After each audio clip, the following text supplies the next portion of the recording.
14 лет Лена стала мамой. Ее жизнь в тот момент, как и жизнь многих подростков, была полна неопределенности и мечтаний. Но когда она узнала, что ждет ребенка, весь мир рухнул. Мать, с которой она пережила немало трудностей, сказала ей, что не может принять это. Отец просто молчал, отвернувшись от дочери, и больше не пытался с ней общаться. В тот вечер, после ссоры, она стояла на пороге с чемоданом в руках на холодной ночной улице. «Ты не принесешь нам позор. Уходи», — сказала мать и закрыла дверь перед ее носом. Лена не знала, куда идти. Она была еще слишком юной, чтобы понимать, как устроен мир, но уже слишком взрослой, чтобы не осознавать, что ее жизнь изменилась навсегда. Она пошла к бабушке, но та не могла принять ее с ребенком. В небольшом городке, где все знали друг друга, оказаться в таком положении было непростительно.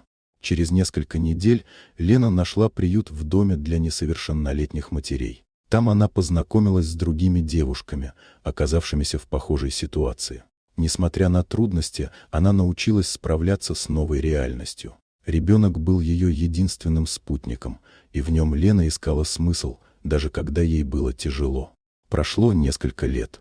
Лена вырастила сына, окончив школу и устроившись на работу в кафе.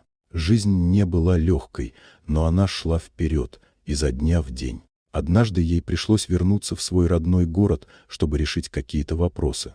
Она ехала на автобусе, держа за руку уже 5-летнего сына.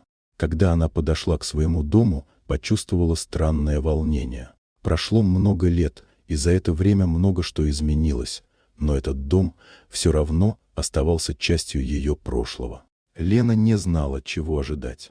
Она зашла во двор и увидела свою мать на крыльце. Та сидела, опираясь на старую опору перил. В ее взгляде была какая-то нерешительность, будто она не знала, как начать разговор. Лена подошла ближе, а ее сердце колотилось, будто оно пыталось вырваться из груди.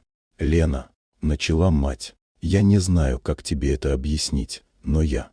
Лена подняла руку, прерывая ее. Она уже не нуждалась в объяснениях. Все было ясно. Она больше не хотела слышать оправданий. Вместо слов она протянула ей сына.